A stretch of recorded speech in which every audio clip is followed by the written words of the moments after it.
A failure is not always a mistake. It may simply be the best one can do under the circumstances. The real mistake is to stop trying. B.F. Skinner.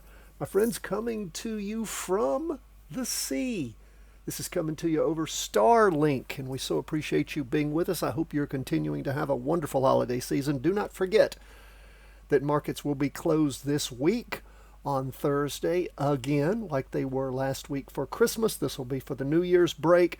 They will be open again on Friday, but we're not expecting a great deal of volume.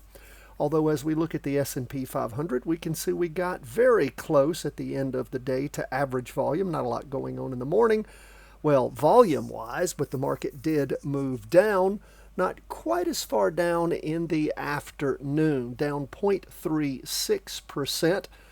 And of course, we had that high last week, and this week rolling off a little bit. Don't know if this portends things moving over and heading down. We, of course, at some point will have a major pullback. Things have been going up as we track this market since late April of this year, soon to be last year. But April, the week beginning April the 28th is when we started seeing green candles forever. Slowed up a little bit there in early to mid-October, popped up again, then started moving down in early November to the end of November, then popped up again in December. So we shall see how much more this market has in regards to legs and how much more it can move up. We'll continue to track it for you. Patreon members, we've already sent you out the 5-day plus analysis on all 5 of the charts that we track. S&P 500, NASDAQ 100, 20-year bonds, gold, and Bitcoin. I urge you to treat yourself. If you're not already a Patreon member, become one. Do that for yourself for the new year. You'll get my latest book, 3-Wave Trading Advantage, and you'll get that 3-part series, Options Made Simple, The Charting Wealth Way. Plus, you'll get each and every day the 5-day plus analysis, which gives you all sorts of handy stuff.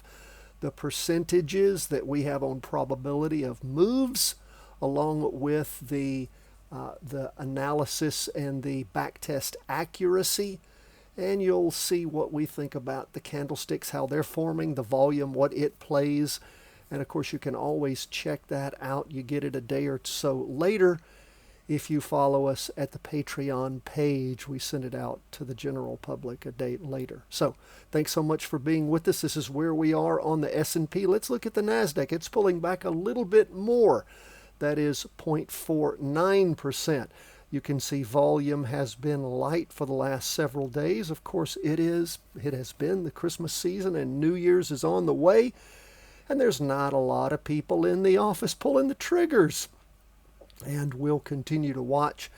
This red volume for this week on the NASDAQ simply means it opened lower than the prior close. That's what red volume is. It's not negative volume. Some people mistake that. But it does give you a clue as to how the market started off on each of the candles. The half day, which is 195 minutes. It's not 4 hours, folks. Market is not open 8 hours. And that's why we use 195 minutes. It makes it more accurate. And the 2-day chart, of course, that is showing us 2 days at a glance. And then the weekly chart, which is the chart that we trade off of. Bigger charts for bigger money. We're not day traders here. Want you to practice trading with us, figure out how this works. So we do see, again, the NASDAQ nowhere near, well, it's near, not that far off from those prior highs that week beginning the 27th of October. That high was, of course, 637.01, and today somewhere around that 620 mark, 620.86.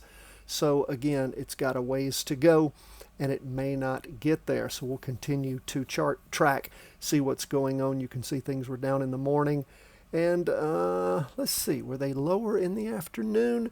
They were down in the morning to 618.73 and 619.41. Nope, they bumped up a little bit. So again, down right at 0.5%. We will keep an eye on things as the week continues. And again, going to be a shortened trading week.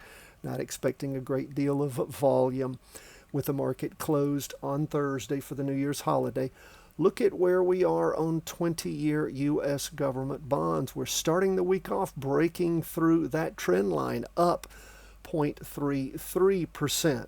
Now, we saw things, again, sort of bottom out back, there about mid-December, poke up a little bit into around through the 18th, and then down, and then poking up again a couple of days before Christmas, and then sort of sliding along the day after Christmas, the weekly trend line, and then popping up through today. And we can see the Friday-Monday candle on the 2-day chart sitting right there on the weekly trend line. So we'll keep an eye. Don't know really what this means. We're still, as far as our 5-day plus analysis goes, we're still bearish on bonds.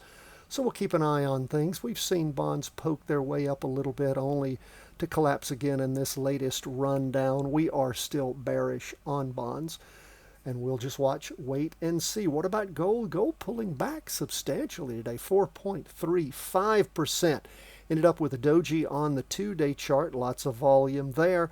Lots of volume in the morning, and then a little more in the afternoon. Doesn't look like the afternoon sunk down as low as the morning. And we're still above the weekly trend line on both the 2-day and the half-day. We saw a little bit of pierce of the weekly trend line in the morning with the wick. And again, we've got a doji just sort of sitting right there above the weekly trend line on that weekly chart. You can see where the average volume has been sloping off and going down with this latest up move. Check that out. We had the volume peak after all that peak volume back in starting in mid to late October, and then starting in the end of October, the volume slid, and then into November, December, and then it has been sliding down as gold has been going up. We were talking about that a little bit. The 2-day chart, since the 11th of December, has rendered average volume all the way along. So we'll keep an eye on things as week continues to move, but gold pulling back hard on Monday. And what do we see as we get to Bitcoin? Bitcoin has been going down for a while. It was down again today, starting the week off. Not much of a trend line there, but it is trending down. We are staying below the weekly trend line on both the 2-day and the half-day. And you can see some dojis in here. And again, indecision. Volume's been low the last 6 days. So we'll continue to keep an eye on Bitcoin. I keep talking to you about maybe building a base here. It's not going lower than the low it hit back on the week beginning the 17th of November, and that is for all this time. So let's keep an eye on Bitcoin. See if it starts putting in some green up candles and some volume, and maybe it has a base here. We'll see. That is where we are as we end the day on Monday, go into Tuesday on this shortened trading week with the new year going to hit us on Thursday. God bless, my friends. All the best from the whole team at Charting Wealth.